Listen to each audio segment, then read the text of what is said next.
And as we've been hearing, as soon as David Cameron announced the date of the referendum, members of the Cabinet were given free rein to campaign on either side of the argument. So who'll be campaigning to stay in and who'll be campaigning to leave?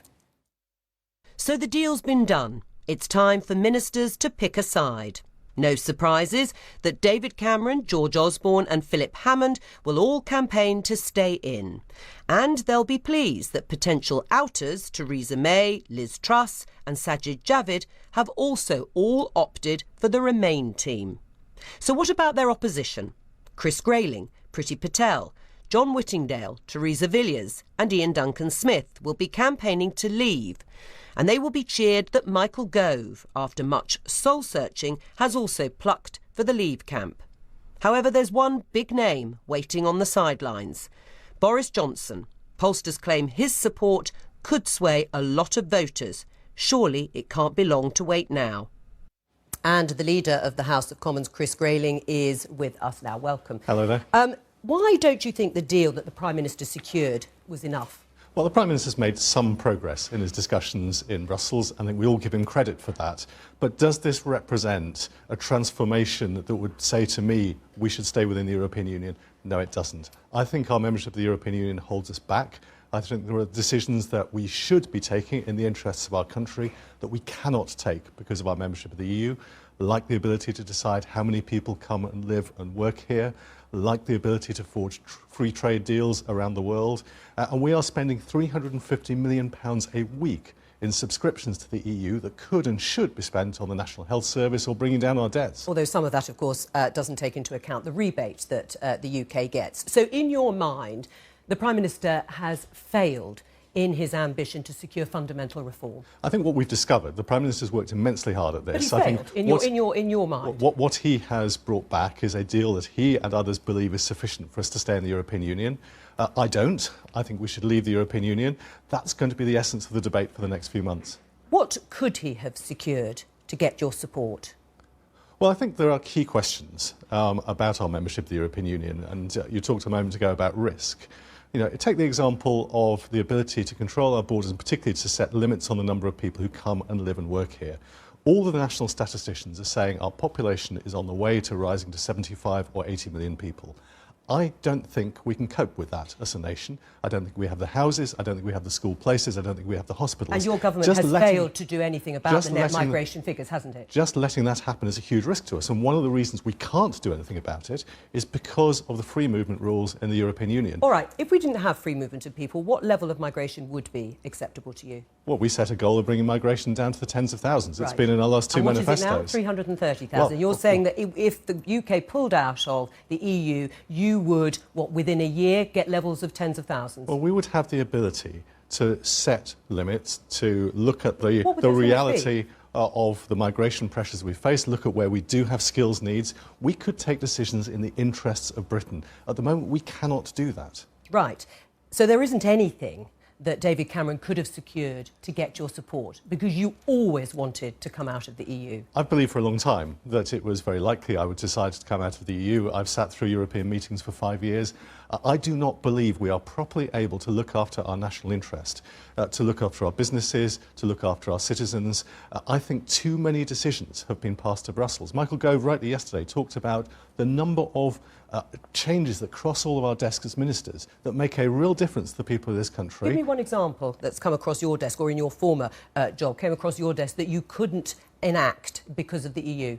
Well, I found, for example, in the arena of health and safety when I was Minister previously, there were changes being brought in that were going to cost British business money. Which ones did you not want to bring in? Which health? Because you always talk about regulations, Chris Grayling, and so do other Eurosceptic ministers. But which specific bills were you not able to pass, or which laws were foisted on you by the EU? Well, I would not have imposed massive change to the North Sea oil industry, for example, which has the best safety record in the world. It took 3 years of intense negotiations to reduce a package that would have been damaging to one that simply costs extra money for the industry. Because you want to strip away health and safety regulations. Well, we had the best safety regime in the world. There was no need to change things. You've used that example. Across the board, you'd like to get rid of health and safety regulations that are brought in as a result of not just our government, but also the EU. Well, I want us as a nation to be able to decide what health and safety rules we want in the UK, not to have them imposed on us by other countries.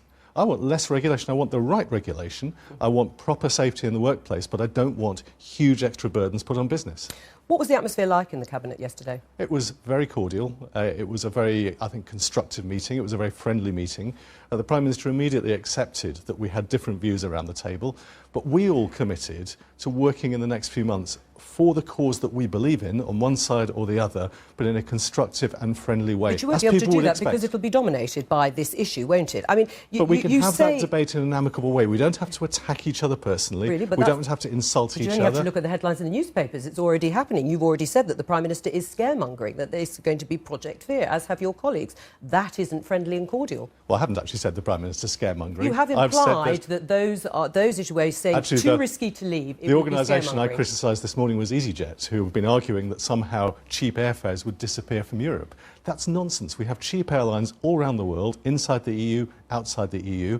There are regional airports in continental Europe that would go bust if it wasn't for low-cost aviation from the United Kingdom. It is just simply not true. Really? And you know that you can guarantee that, can you, to the British people, that all these things will be there the day after Britain votes to leave the EU? Why would people in continental Europe cost themselves money? It's like the trade argument. But you can't guarantee it, can you? You can't guarantee it. Ask yourself the question.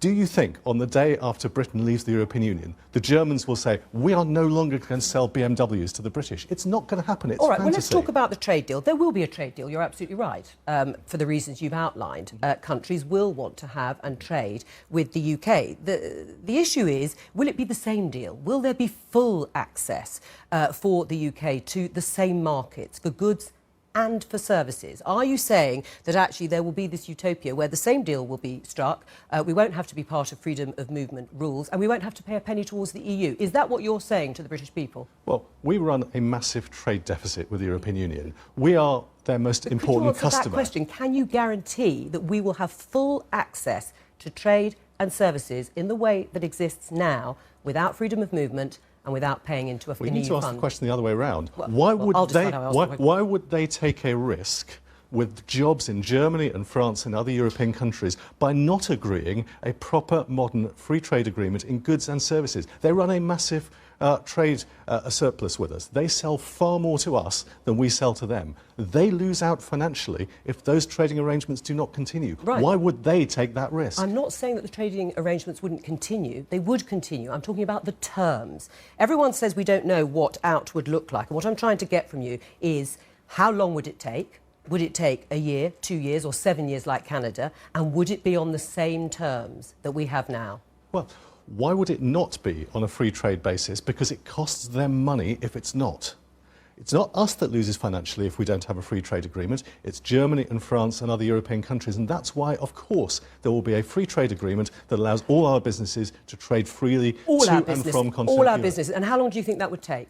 Well, I think it will take a very relatively short period of time, in my view, because they lose financially. Well, how long would it take? If it took Canada 7 years, how long do you think it would take the UK? Well, there's a process of negotiation that is set out in the treaty that is estimated to take 2 years. I would not expect for a moment those countries to take a risk that at the end of 2 years they would lose out financially. Well, it's not us, it's they lose out financially. Well, even over the negotiations, they have said, particularly President Hollande, that actually he's not going to give special treatment to Great Britain. Why would these countries who've been pulled through the ringer over these negotiations then suddenly want to immediately, on your timescale, set up favourable terms of trade with the UK? But does anybody seriously think that President Hollande is going to say to French farmers, who we know are a fairly lively bunch when they want to be, you will no longer have free trade agreements to sell your wine and your cheese and your other agricultural products to British supermarkets? Why on earth would he take that political risk? But we don't know the terms. I mean, that you admit. We don't know exactly what the terms. We don't know exactly what time. We know what you would like, and we know you're saying you can't believe there would be another option. But it is a risk, isn't it? That's what the Prime Minister has said.